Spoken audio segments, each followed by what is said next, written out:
This isn't just a dry history lesson about founding a colony. It's really a story about a father's ambition, his last dying wish, actually, and the son who suddenly had to carry the weight of that massive dream. This is the story of how Texas, the one we know today, really got its start. So what does the guy who founded American Texas have in common with the biblical prophet Moses? Well, it's a lot more than just a name. See, just like the prophet, Texas's own Moses would lead his people right to the edge of a promised land, but he would never, ever live to set foot in it himself. All right, so let's start at the beginning with a man named Moses Austin.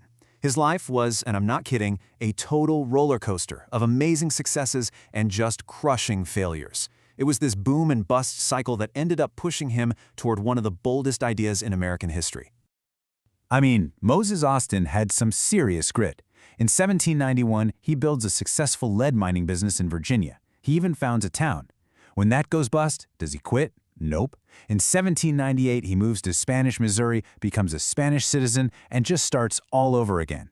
But then, bam, disaster strikes. The economic depression of 1819 completely wipes him out. For most people, that would have been it. But for Moses Austin, a guy driven to leave a legacy, this was the start of his final, greatest idea, settling 300 American families in Texas. So, Austin travels 800 miles to San Antonio to get permission from the Spanish government. And it goes horribly. The governor, Martinez, flat out rejects his plan and orders him to get out of Texas. So you can imagine him, totally dejected, packing his bags to leave, when a 1 in a million chance encounter happens. He literally bumps into an old acquaintance, the Baron de Bostrop, who just so happens to be a powerful local official now. The Baron sees his old friend, hears the plan, and realizes its huge potential. So he decides to step in. And that single meeting, it changes everything. And just like that, with the Baron's help, the governor completely flips his decision and approves the plan. Moses Austin has his charter, but that grueling journey home just destroyed his health. He gets pneumonia and stumbles back into Missouri a dying man. And with his final breaths, he dictates a letter to his son, Stephen.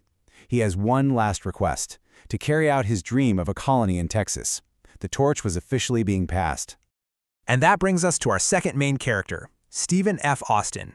He's just a young guy studying law down in New Orleans, and he's about to inherit this project of monumental scale, a project he's not even sure he wants. When Stephen gets his father's letter, he's hesitant.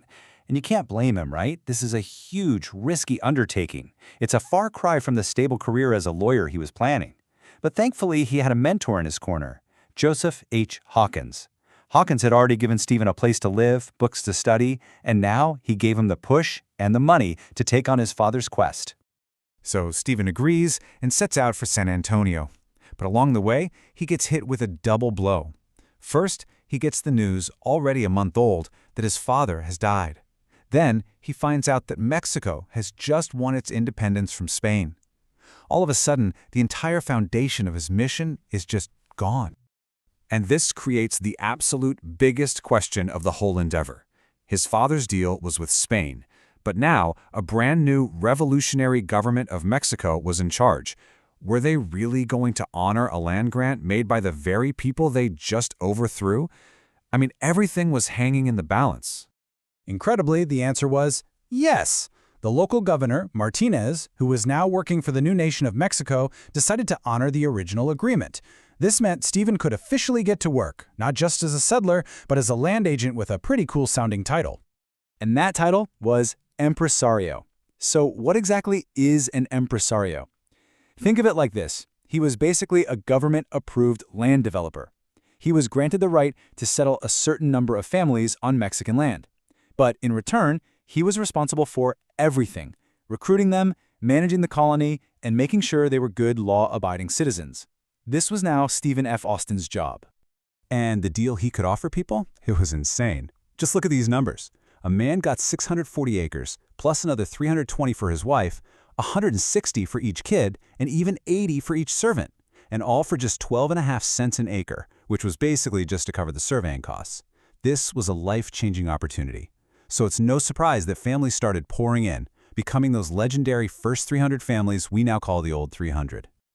But of course, just as settlers were finally starting to arrive, the political ground starts shaking again. Austin had to drop everything, leave his brand new colony, and travel all the way to Mexico City, where the fate of his project would be decided in the middle of total chaos. And let me tell you, disarray is the perfect word for it. The capital was in a state of complete disorder and confusion.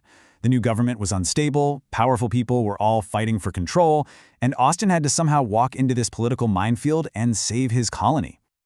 Talk about a political roller coaster. You gotta follow this. First, the new Emperor Iturbide cancels the grant. So, Austin goes to Mexico City, stays calm, and makes a logical appeal. And it works. The Emperor not only brings the grant back, but passes a new law that gives settlers even more land. Great, right?